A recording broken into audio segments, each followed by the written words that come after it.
Welcome, everybody. Thank you for joining us. This is our very first Our Gem Coeur d'Alene Lake Collaborative online speaker series. So we're really excited to host this, and we're very excited to have more people joining than we expected. So that's great.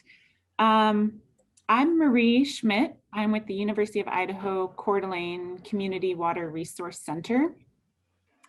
And I am one of the members of the Our Gem Coeur d'Alene Lake Collaborative.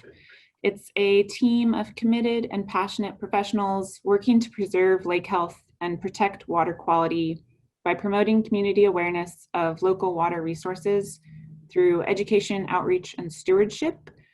We collectively author a series of articles that have been printed in the Coeur d'Alene Press this summer on topics such as aquatic invasive species, stormwater, heavy metals in the lake, and lots of other topics. You can find that at our University of Idaho Our Gem website, which is uidaho.edu/ourgem.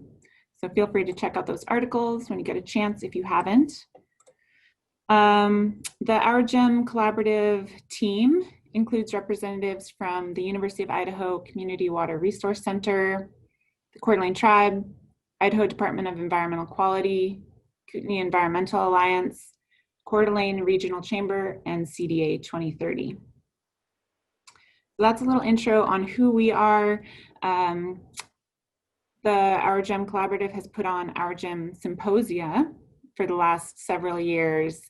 And we wanted to keep the momentum going from that last symposium, talking about lake issues. And so we decided to host this webinar. We're gonna have everybody on mute and keep cameras off to minimize distractions, but you can ask questions in the Q&A box at the bottom, and we'll get to those at the end. And then you can feel free to chat me if you have any issues. So without further ado, I'll introduce our speaker, Frank Wilhelm. He is University of Idaho's Professor of Limnology in the College of Natural Resources. So Frank, we'll hand it over to you and you can share your lake knowledge with us. All right, great. So you're going to monitor the chat, right? And Correct. feel free to break in if there's any breaking news that I need to be made aware of. Yep, So, most I'll leave questions towards the end, but if there's anything that I feel that it's important to share during, I will stop you and we'll share. Please go right ahead because I can't see anybody or anyone, right? At this point, I have a blank screen in front of me. So welcome everybody to this webinar. This is a new experience for me, not being able to look out over my audience. And so today, Marie and the group asked me to share some limnology basics, and I'm happy to do that. So hopefully I've aimed this at the right level. If not, I'm sure you'll let me know.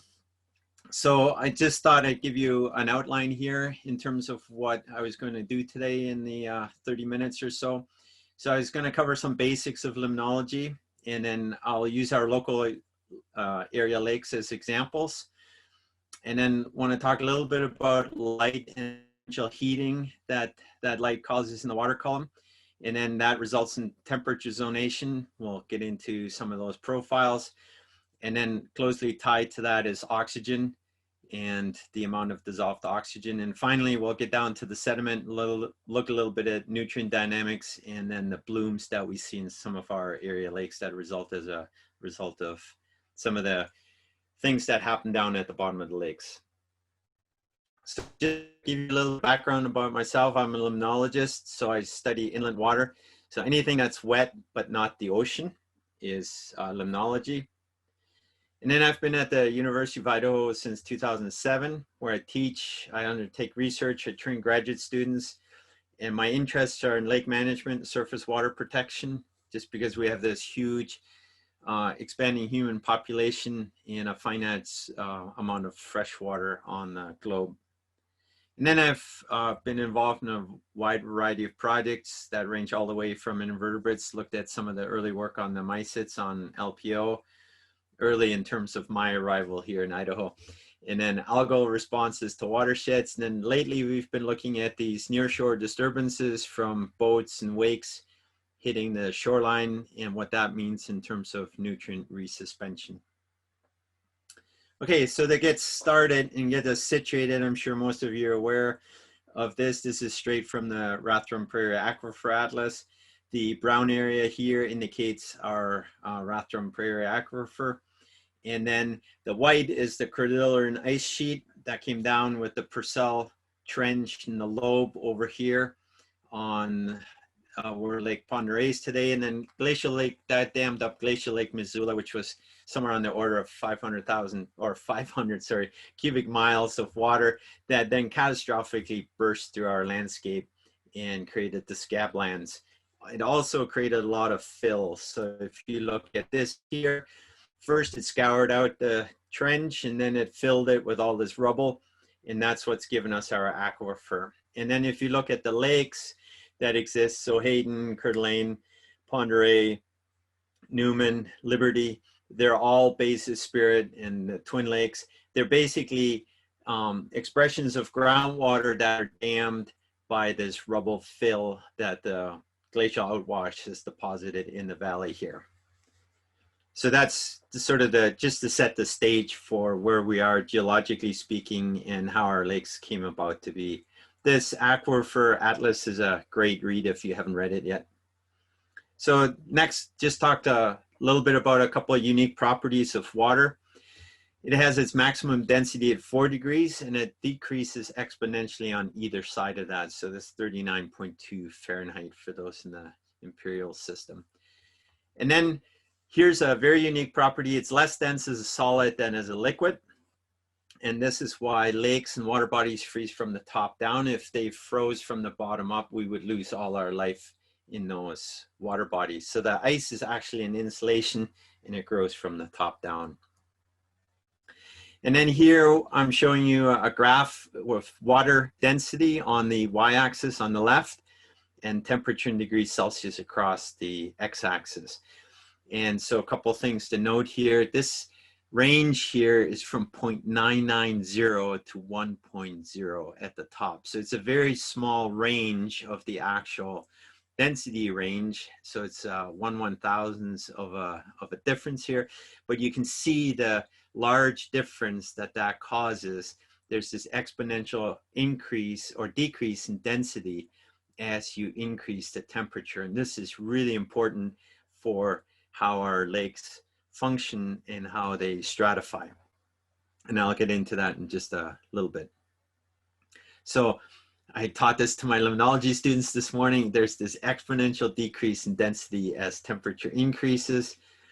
And then this also explains why warm water, which is less dense, floats on top of cold, more dense water. And this may look like a small change here, but this small change in density is what makes the entire physics and the stratification of our water bodies tick. So don't underestimate how important small changes are, especially with respect to density. Okay, so I want to talk a little bit about light. That's the stuff that plants need to photosynthesize, and that takes light energy and converts it into chemical energy through photosynthesis. It also heats the water column in spring and in summer. I'll get into that in a minute. And then basically you can consider that as driving the lake metabolism of the entire water body. And then if we get back to photosynthesis for a minute here, it occurs to a depth that's about 1% of the surface irradiance. So if you think of the irradiance or the light hitting the surface of the lake as 100%, then down to where you have 1% of that remaining is about where algae and plants can photosynthesize. And that will change on a daily basis depending on whether it's really bright sunshine or whether it's cloudy, or as we're currently experiencing smog-induced, smoke-induced cloudiness. And then that works out, that 1% light level in a lot of cases works out to about 2 times the Secchi depth, and I'll cover that in just a second. And then we call that top part of the water column where plants can photosynthesize the photic zone. Okay, so here I have a cartoon. Here's the big bright orb in the sky, and it's producing the light, the heat energy. And then that irradiance is really important here because about 53% or a little bit more in some cases of that incoming radiation is absorbed in the first meter in the first 3 feet of the water column. And so you can see that causes this differential heating. And here on this next slide, I actually have some quantitative data. So depth is on the y-axis here. And you think about this, interpreting these figures as if you sliced the lake in half. So at the very top here is 0 meters, and then depth increases just like you would increase down into a lake. And then the irradiance, we display that across the top just so it's easier to see. And so you can see there's about 1150 micromoles per second per meter squared hitting the surface of the lake. And then you can see there's this exponential decline as you go through the water column. And this is what causes that differential heating. So if you think that that energy is absorbed in the first meter, so you can see the first meter here in this case gets a lot of the light that comes in, and then the bottom of the water column gets very little. So you can see that the top of the water column gets differentially heated early in spring, and then this sets up that zonation. So it gets heated and it starts to become less dense, and it starts to float on top of the colder water that's underneath. And I'll get back to that in just a second. So talk a little bit about Secchi depth. This is a little disc that we have. So here's the incoming radiation. So it's a little disc. It's 20 centimeters in diameter, about 8 inches. It has 2 black quadrants and 2 white quadrants. We lower that into the water column. This is a very easy way to measure the depth of the photic zone. And for you to be able to see that disc, the light has to go in, hit the disc, and then come back out to your eyes. So 2 times the Secchi depth is what we call the photic zone. And this is the photic zone. The end of the photic zone is for algae, where photosynthesis is equal to respiration. So although plants photosynthesize and produce energy, they also respire at the same time. And then at some point, when the light gets low enough, then their photosynthetic output just basically meets their respiration. And we call that the compensation depth, and that's about 2 times the Secchi depth. And call that the photic zone. Below that, then only respiration occurs. So anything below the photic zone is taking up oxygen out of the water. And we call that the aphotic zone. And again, the depth of this varies depending how much surface irradiance is coming in, whether it's a bright sunny day or whether it's a cloudy day.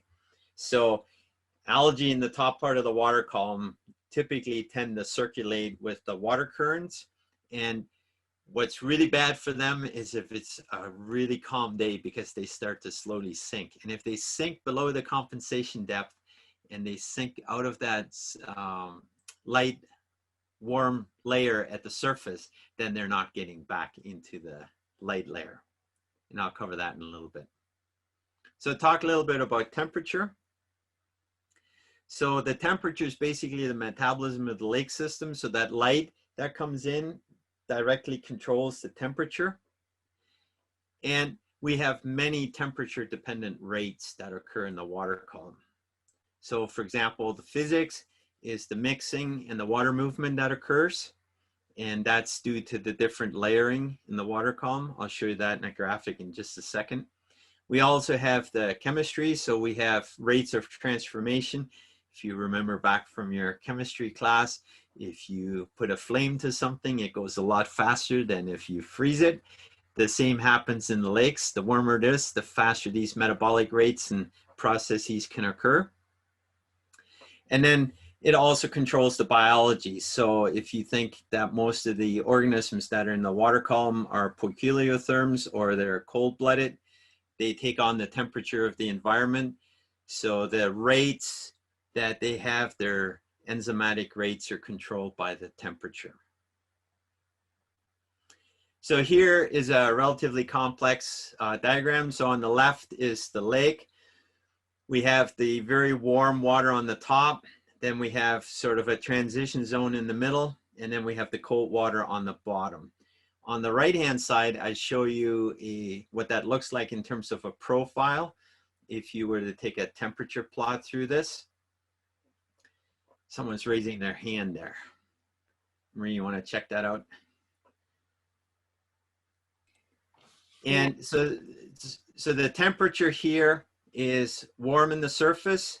That's indicated by the red of the epilimnion. So that's what we call the surface part of the water column. Then we have that transition zone in the middle here. We call that the metalimnion. And then we have the hypolimnion, which is that cold, dense water on the bottom. So here's the depth on the y-axis.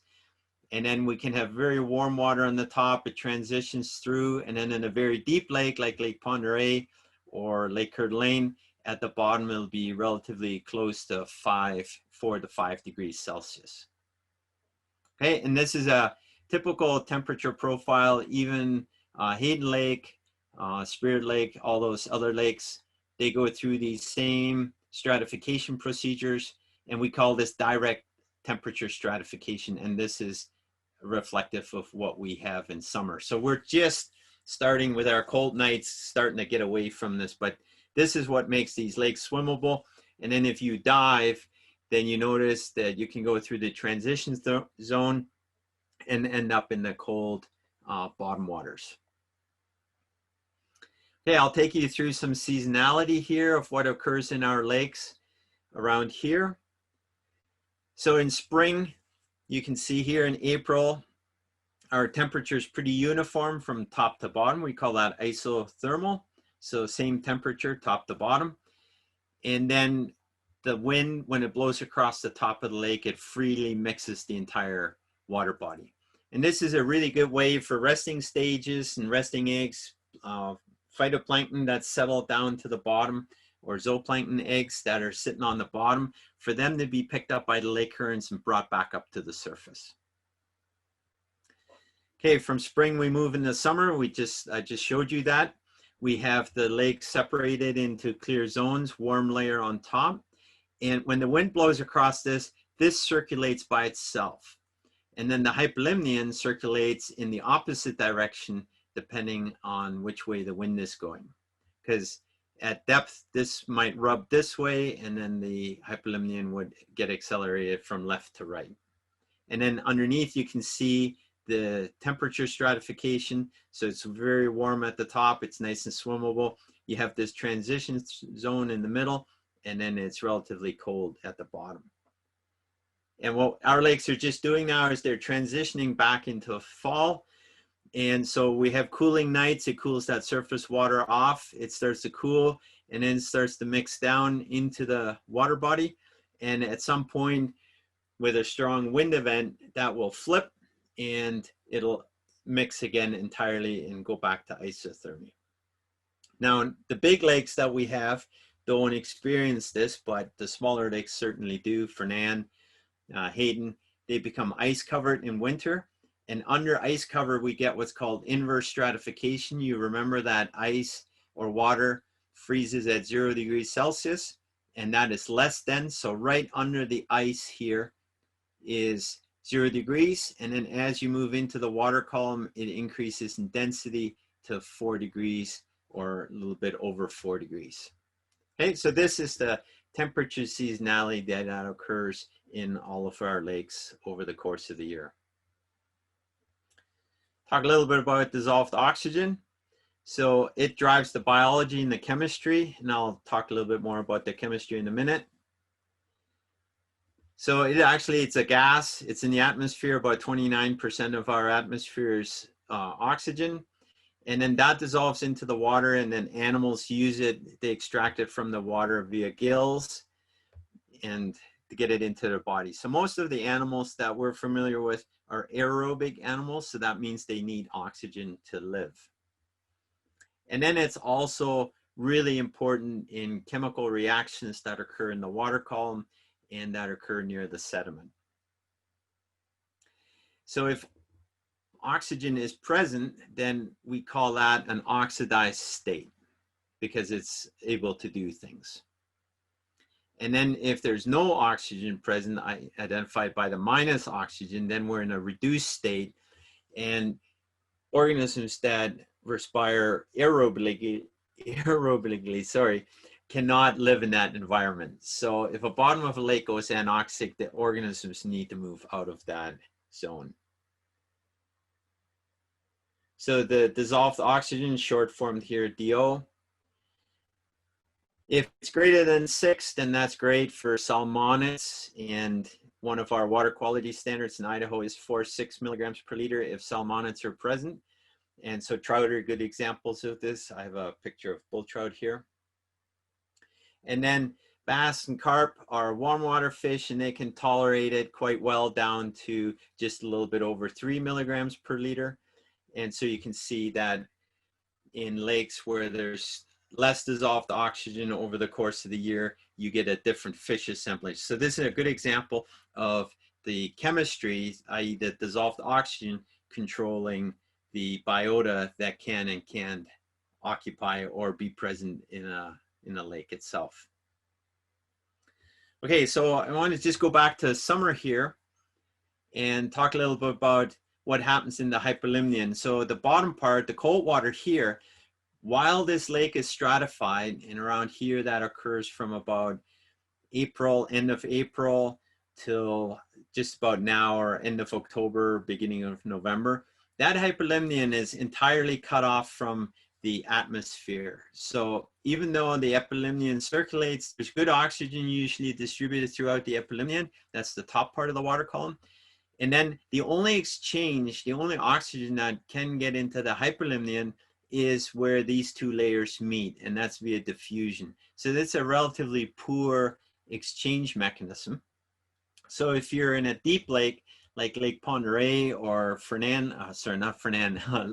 Lake Coeur d'Alene, then there's relatively low productivity in those bottom waters. There's relatively few biota relative to the volume of water. And so those lakes retain their dissolved oxygen in the bottom waters during this period that the lake is stratified. And you can think of that epilimnion like being a lid on the hyperlimnion. Now, if you're in a lake like Fernand or in certain parts of Hayden Lake where there's high productivity, then there's a complete loss of oxygen from the bottom water. So you can see that if you're a trout in a lake that loses all of its oxygen from the bottom waters and you need cold water, you're automatically forced up into the warm water. In a lot of cases, those salmonids can't tolerate that, so they're not present. So if you have salmonids in a lake, that typically indicates you have good oxygen in the bottom waters where it's cold, and that's the case in Lake Pend Oreille. In places like Fernand, they do stock those. Some of those survive, but it's generally not the best for those sorts of fish. Hey, Frank, can I interrupt you Sure. for a minute? Can you explain what you mean by productivity in a lake? So productivity is the amount of algal biomass that's produced, and then the amount of fish biomass that comes as a result of that. So it's how big the food chain is and how big the food web is above the algae, basically. Does that help? Perfect, thank you. Okay, great. So if you have absence of dissolved oxygen in the hyperlimnion, that sets up some interesting situations.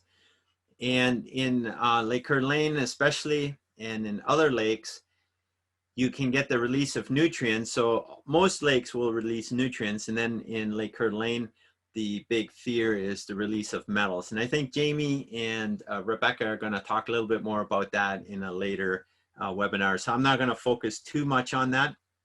I'll talk primarily about the nutrients because that's been an area of interest for mine for the last several years.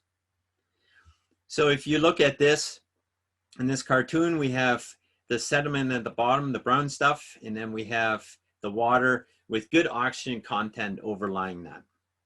And that's a really good situation to have that. So that brown indicates, this brown layer indicates that this is oxidized, there's good oxygen, and it prevents material from coming up. When you lose that oxygen out of the water column, then those sediments turn black, and that indicates they're in a reduced state.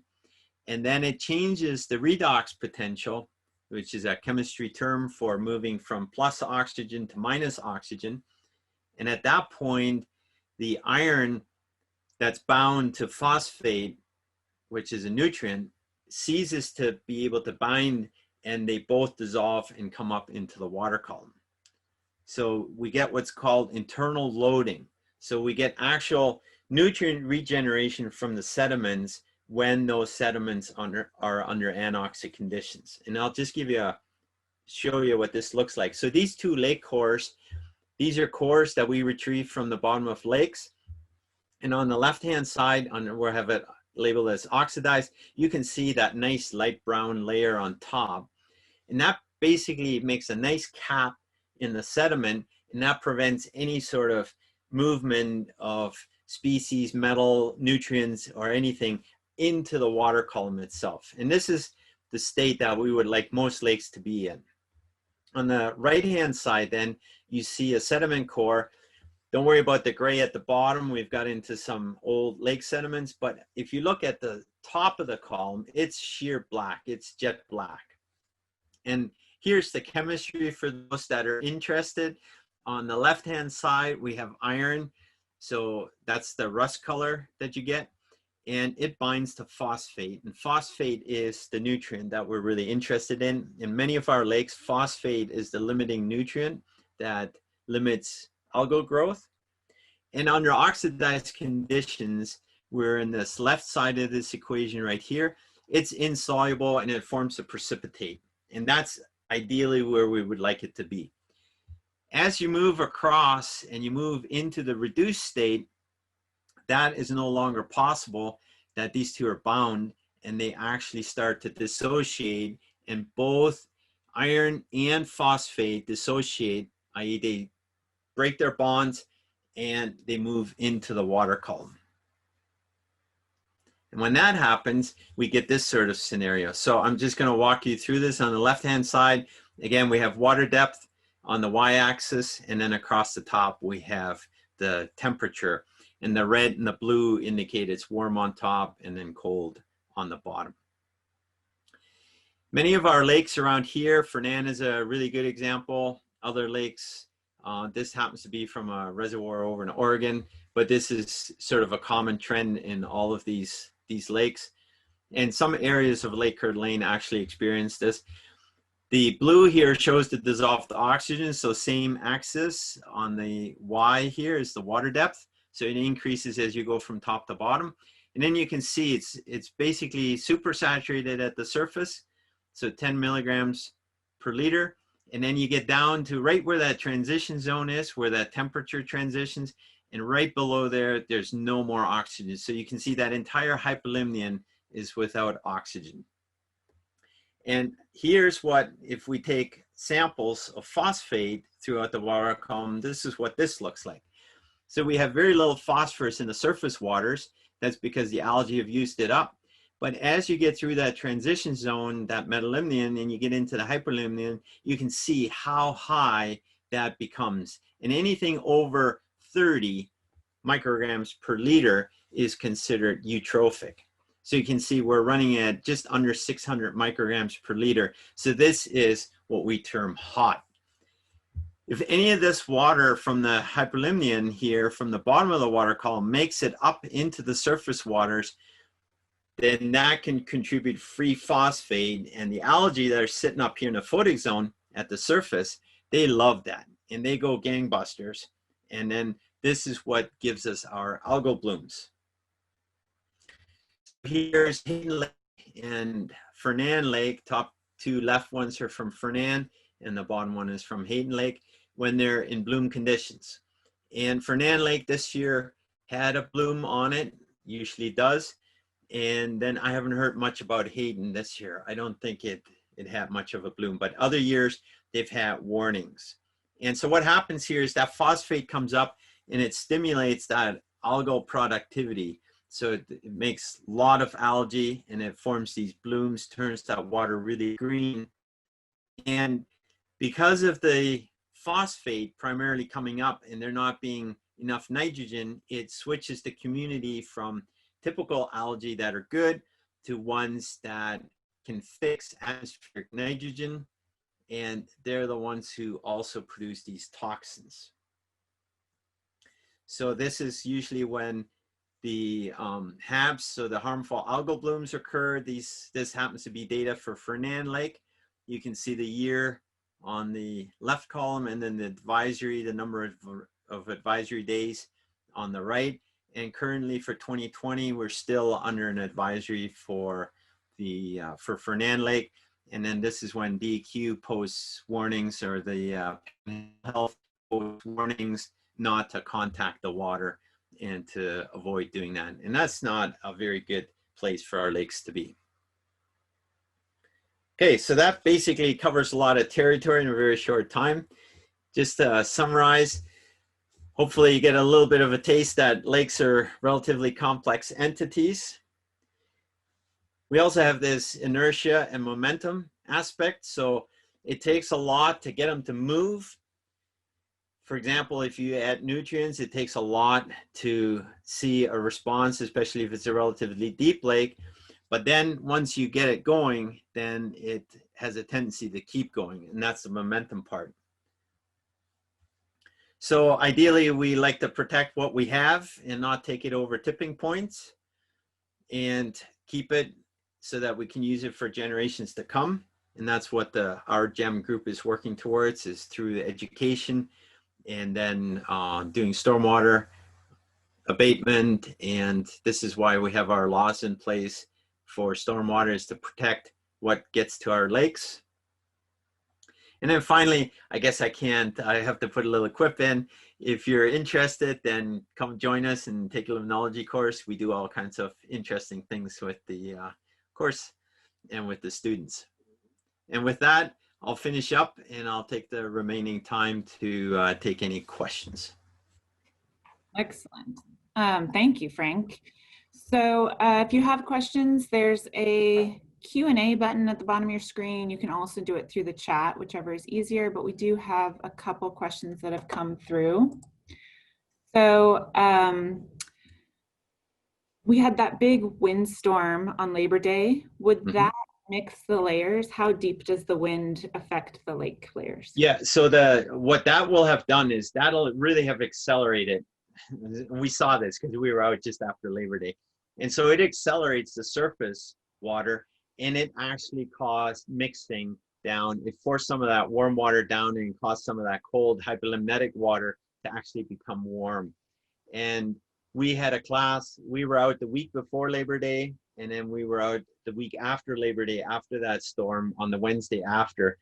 And we saw about a 1 meter shift in the drop in the thermocline, and then a decrease in the temperature of about 3 degrees. And this was in Spring Valley Reservoir over to the east of Moscow.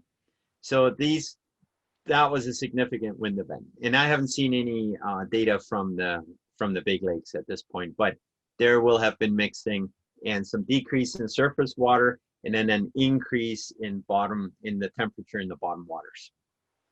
Okay. Let's see, we have another question about, are all metals and minerals released into the water column in low dissolved oxygen situations, lead, zinc, cadmium, etc.? So not all of them, but most of them, yes. What is the difference between photic zone and epilimnion? Okay, so the epilimnion is the layer of warm water at the surface, and the photic zone is the depth to which light penetrates, at which algae can photosynthesize. So they don't necessarily have to coincide. In many cases they do, but for example, if it's a cloudy day, like when it's so smoky as it is now, then our photic zone is going to be much less than the epilimnion. So in this case, algae would need to be very close to the surface to successfully photosynthesize, and then the warm layer will still extend fairly far down.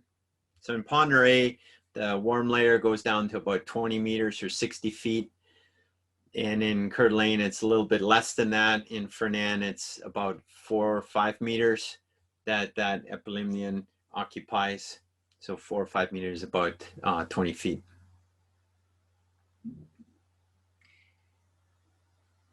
And if anybody has follow-up questions, if you Yep, don't fire feel like away. let us know. So we have a question. Why was 2017 had 0 days of algae bloom at Fernand? And Fernand, yeah, that's an interesting one. So there was a bloom there. It happened to be a green algal bloom, so it was non-toxic, but it bloomed to such an extent early on that it shaded out other things underneath, and then the cyanobacteria just never developed as a result of that. So you do get these odd years. We have another question. What causes, I believe this is, what causes the phosphorus to migrate from the bottom to the top layers, feeding the algae blooms? Okay, so we have some complex wind patterns. So so let's take the Labor Day wind event. So it will roll that epilimnion, and it will roll it quite fast. And it, as a result of that rolling and mixing, the hyperlimnion will roll in the other direction. And so that was a lot of wind that was sustained for a long period of time. And that will mix that bottom. And then the more those two layers rub, the more chance there is for that diffusion to occur. So oxygen will diffuse downward and the phosphate will diffuse up. The diffusion happens from the highest concentration to the lowest concentration. So then when that diffusion occurs, then the epilimnion gets to the end and it comes up, then it brings that phosphate up to the surface. There are other currents that occur in lakes. So diffusion is one process, but then there's these, I don't know if you've ever been out on a lake, when it's just before it gets to be whitecaps, there's a consistent wind and you can see these wind rows. And they're called Langmuir circulations or Langmuir spirals. And they have a very complex pattern underneath where the water cell actually rotates perpendicular to the wind, and it rotates from the surface to the bottom. And it can also scoop up some phosphate from the bottom and bring it to the surface. Very little known about those sorts of circulations and how important they are in bringing nutrients to the surface. And we're just starting to examine that in the lab, actually. Okay. We have another question. Where does phosphorus originate? How much is human generated? Yeah, so there's a holy grail question. How much is human generated? So it's present in the landscape. It's a very reactive molecule. So it's phosphate, it's PO4, 3 negative. So the 3 negative indicates it's very negatively charged, and it doesn't want to be in the water by itself or the environment by itself. So it adsorbs the particles. And this is one of the reasons that they have these silt fences along the highway construction site, is so that any runoff that liberates sediment and that causes sediment to move is stopped, because the phosphate's actually attached to the sediment. And so anywhere you have sediment getting into a water body or water course, you're likely to transport phosphate. We're also at a relative disadvantage here, where we're sitting on these lava basalts, and they are naturally high in phosphate. So the groundwater, it can be very high in phosphate in lava basalt. And then it's just, how does it get to the lakes? It's just transported. So the fewer particles that we enter or send to the lakes, the better off we're going to be. Okay. Let's see. Hang on, just before that, so I guess I should complete that. So there are man-made sources of phosphate, and then there's natural sources. And separating those two is very difficult, because we have very few undisturbed watersheds left, and those are considered reference systems. And then the difference between what you see in a reference system versus what you see in a sort of adulterated system, is that difference would be human caused. Okay, Marie. Okay. Let's see. Why and how does the direction of flow reverse in summertime between April and October, between hypolimnion and epilimnion? So that's fully dependent on which way the wind blows. So if you get steady wind from the east to the west, then the surface water will roll from the east to the west, go down, and underneath it'll come back. And if on Labor Day with the stormy wind it blows from the west to the east, then the surface circulation will reverse. So the surface currents are always parallel to the wind, and the water speed's about 2% of wind speed. So you can see for you to accelerate a big water mass, it has to blow for a long time at a consistent rate. Let's see. Are the mineral deposits still feeding Coeur d'Alene Lake from retired mining and ag efforts? So the simple answer to that would be yes.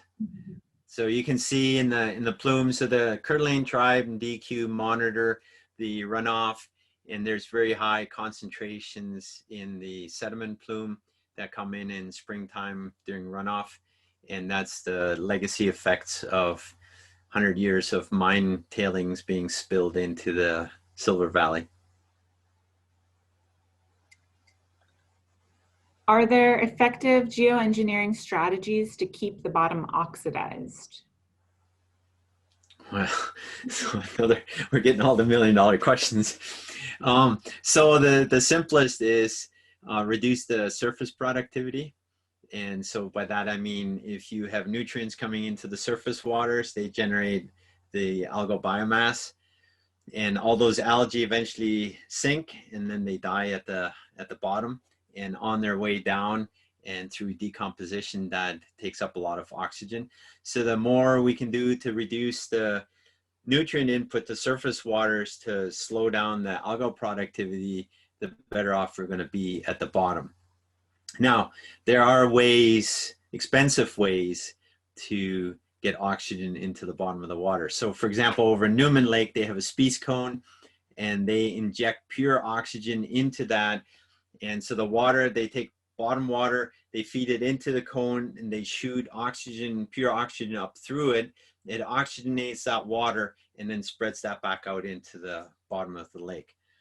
In the Homeowners Association around Newman Lake, they have an annual bill that they need to foot for generating the oxygen. And then you also have to think at some point, like if you look at Lake Coeur d'Alene and other big lakes, at some point you lose your return on investment just because the lake gets to be so large. But injection of oxygen into the bottom waters is one of the favorite mechanisms to keep the bottom waters oxidized. Okay. Let's see.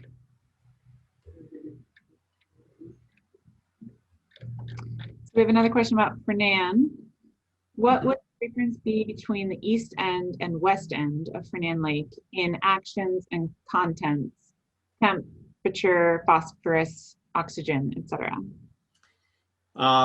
Probably not very much, just because Fernand is an oddity. It's a bathtub. So the basin shape, basically, if you go in your bathroom and look at the bathtub, that's what Fernand looks like. And it's oriented east-west between those two hills. During the day, you get the heating of the landscape up in the valley at the top, and it creates this chimney effect. So during the day, it pulls air in through the village of Fernand Lake and shoots it up the valley. So the winds are west to east. And then at night, when Lake Coeur d'Alene is nice and cool and the landscape cools, the wind comes rushing down the valley and it zips right across the lake. So because of that continuous wind event on Fernand Lake, it does not get a chance to stratify. So even though it's 26 feet deep, it does not stratify because of its unique geology and setting. And as a result of that, there's not a lot of difference in the chemistry between the east and west end. So what you're seeing in terms of the bloom accumulation is probably just surface currents that occur in the lake, depending which way the wind is blowing. Okay, got a lot of other questions popping up. Fire away. We'll see if we can get through them all. Do we have data on change of number of septic systems around Coeur d'Alene Lake less than 300 feet from the lake level? A survey performed by PAC, Panhandle Area Council, in the early 90s showed about 235 plus or minus. Most of those have been sewered, but many new lots developed. Also, what is the unit contribution of landscape change? Yeah, so I'm getting all the tough questions.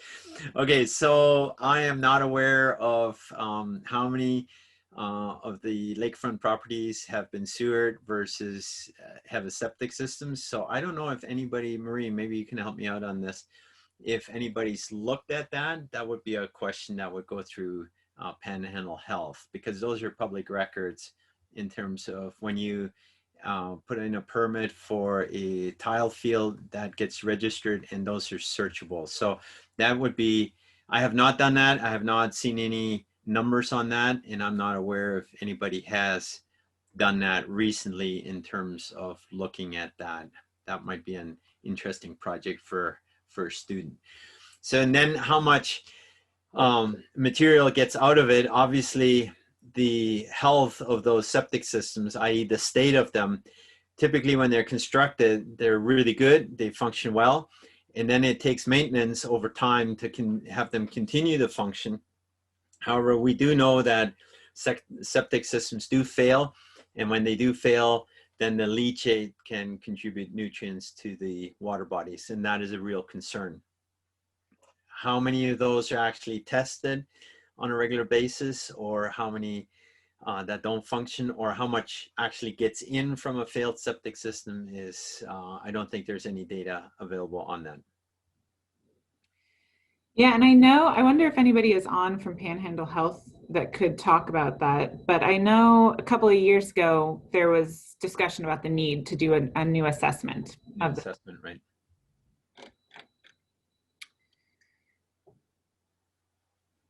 So we've got a couple questions about fires and smoke. So the impacts of the smoke and ash caused by fire with the atmospheric deposition of various compounds.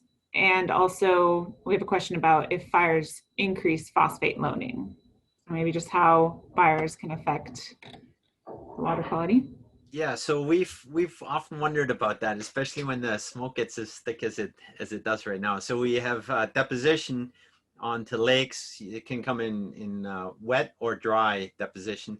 And here on the Palouse, up in the Prairie Rathdrum aquifer area there, that whole prairie up there, you get these incredible windstorms, and that produces a lot of dust. And the dust, obviously, if it comes off ag fields, will have sediment in it, and then it have nutrients associated with that, plus other compounds. That has not been examined in any detail in any of our local lakes in terms of the contribution that comes from those sources. And we've wondered about that, whether or not you see a nitrate spike in the surface water, because smoke is fairly high in nitrate. And I don't think I've seen any data on the contributions of that, but there definitely has to be some, because we know that the pollen that comes early in spring contributes a lot of phosphate to the surface waters. So I would imagine that the smoke will also deposit materials. And then out of the Coeur d'Alene Center, one of Lita's students has actually shown that bacteria can also be transported on smoke particles. We had a comment from Craig with DEQ that Flathead Lake data has shown a phosphorus spike associated with fire, and we may see some evidence of that here. So maybe hopefully Craig is going to go out and sample here shortly. So we have another question. What effect are wake boats having on water quality? Yeah, there's a hot button topic. So we're just looking at that, and we're trying to separate natural wakes or okay, so we call anything that's natural, we call that a wave. So any wind generated wave that comes to shore is a wave. And then anything that's human created, we call that a wake. And so wakes come in several forms, right? From paddle boats, kayaks, which is not is relatively benign, to these monster waves that I've come to call tsunamis or mini tsunamis that are generated by these wake surfboards. And we have active research going on right now at Lake Coeur and down at Payette Lake in the form of student projects to really quantify that. And the students have just collected their first set of samples. We do know that turbidity spikes, and it's directly related to the amount of activity that occurs, and then the size of the waves or the wakes that come in. And then the amount of nutrients we haven't got yet because the students are still collecting, they're still out in the field. And then once they come in from their field seasons, we'll be analyzing those nutrient samples and looking at how much nutrient is actually resuspended in the near shore. We're looking at total and dissolved nutrients. So it's a little early to tell exactly what happens, but we can definitely tell that when these rollers come in from wake boats that there's a lot of resuspension and turbidity does go up. And then my student up in Coeur, she had a really nice graph, and I don't have that on here. I'll talk about that on Friday at the I've been invited to a lunch, the Rotary lunch. I'll talk a little bit there about that. And there's an interesting cyclical pattern. So it starts about 9 o'clock in Lake Coeur, and then it increases, and then it goes to lunch, and between about noon or just after noon to 2 o'clock, it calms down. And then from 2 o'clock to just about dinner time is just mayhem in terms of activity, number of boats. There's times we have 80 boats an hour going by, and they're not just little boats. And so you can imagine we have this increasing baseline of turbidity that occurs over the course of the day. And then it's really sinusoidal. So during the lunch hour, it gets a little bit of a reprieve. And then as soon as the boats come back, it goes right back up. Wow. And then we don't have the nutrient data with that just yet, but we'll have it by Christmas time. Yeah, it'll be really interesting to see what those students do for their data. We have a question about how significant are the fertilizer and herbicide runoff in the case of Lake Coeur and the effects of those? Yeah, so this is what I think if Jamie or Rebecca are on, or even you could probably tell the audience better than what I can in terms of quantifying the differences of what comes in. So Jamie's just clicked on, so if you let her unmute herself, she can address that. And Rebecca's on there as well. So yeah, let's see. Can they unmute themselves, or do you need to do that? I'll try to. Hi, Okay. Frank. Hi, Marie. Hi.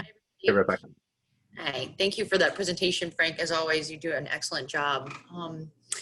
You know, we have not been able to quantify as of yet, nor I don't know if there are plans to do so. There's a lot of green lawns around the lake, as we know, and so that's a question. If the landowners would be willing to tell us what they apply on their lawns and how much, we could maybe go that route, but that would be quite the endeavor. And of course, like Frank had mentioned, the more nutrients that we're pouring into any surface water bodies, we're increasing the productivity and the effects that the senescence of those bacteria breaking down those plants can have on the sediments and heavy metals. So sorry, can't answer that. So Rebecca, could you just identify yourself with who you're with and your position, so that the audience gets the idea that we're not just shooting the breeze here?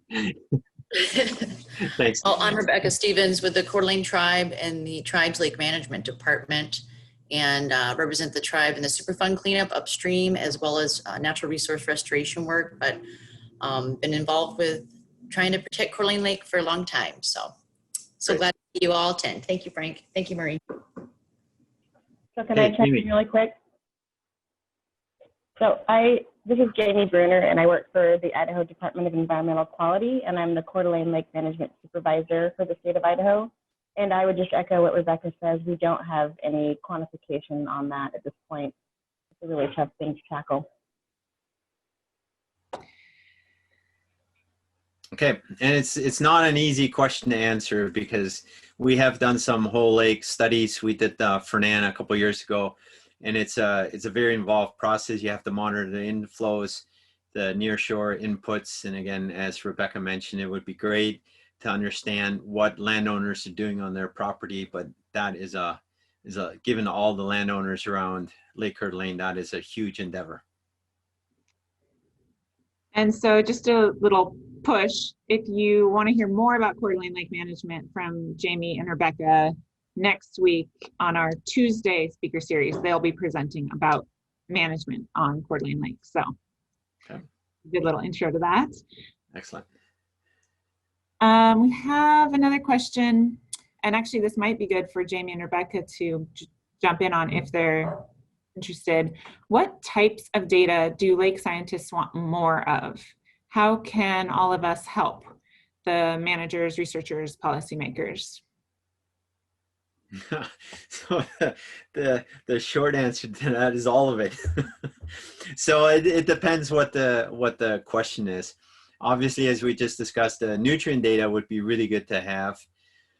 And then the university is working on a remote underwater submerged vehicle, and I've sort of been after that so that it can remotely go through the bottom of the lake and sort of give us snapshots of what the state of the lake is, not only in terms of temperature, but dissolved oxygen. And then hopefully a year or two down the road is the dissolved metals that are actually in the water column. So those sorts of things would be really good. Marie, you can address bay watchers. You have the program where different people around different bays have identified themselves as being willing participants. And then Marie has a program going to look at these bays, because the nearshore area is going to change way before the offshore area changes. So if we can detect changes in the nearshore, then that will sound as sort of the canary in the coal mine type response in terms of what we can expect to see out in the open water sooner or later. Yeah, so we have a program based out of the University of Idaho, but in partnership with Department of Environmental Quality and the Coeur d'Alene Tribe, called Bay Watchers, where we have volunteers along the lake shoreline in bays and also along points, collecting some citizen science data for us. And again, that'll sort of indicate if there's any red flags that we need to go in and monitor more extensively. So we have our volunteers use those Secchi discs that Frank mentioned, those round black and white water clarity discs. And we have temperature sensors that we hang from docks, and they continuously monitor the water temperature throughout the season. And then we also have a multi-probe that we take out once a month that measures temperature, dissolved oxygen, conductivity, and pH, and we lower that and get readings at each meter to create those graphs similar to what Frank was showing, those profiles. So we have some volunteers mostly on the northern part of the lake, but we're working on filling in some of the gaps. We actually have a Baywatcher introductory training tomorrow morning. So if anybody, so if anybody has interest in that, the first training, it just has speakers.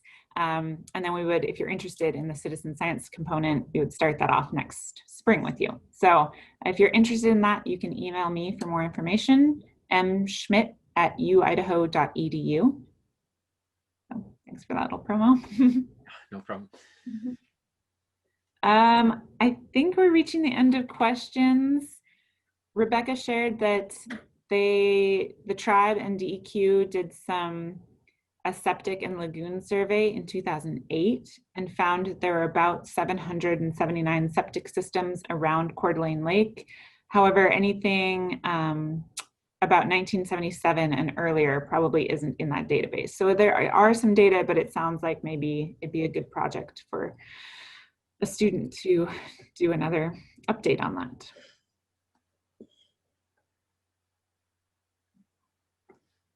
So any other questions from our people in the audience?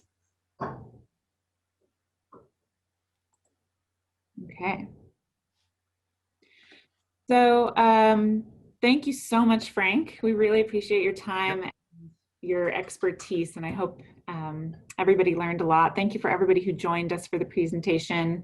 Just a reminder, this is just one part of a 4-part series on the lake health conversation, part of that Our Gem speaker series. So we do have a presentation on Thursday of this week with David Callahan. He's the Director of Community Development for Kootenai County, and he'll be sharing the county's role in preserving water quality on Coeur d'Alene Lake.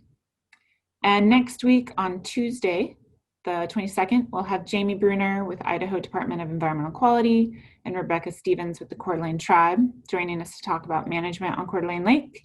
And finally, next Thursday, the 24th, we will have Kim Holzer talk about aquatic invasive species. So I hope that you are planning to join us for those. If you haven't registered for those yet, but you're interested, there is a link in the chat. And it's also at uidaho.edu/ourgem. You can find out more there and register. And I'm just making sure there's no last questions coming through. But thank you everybody for attending. We had quite a few attendees, more than we expected, so that's always great. And I hope everybody learned a lot. And thank you again, Frank. We really appreciate your time. Okay, no problem. And if anybody needs anything else or needs to get a hold of me, feel free to contact me. I'm at the university. You can find me in the Fish and Wildlife Sciences Department.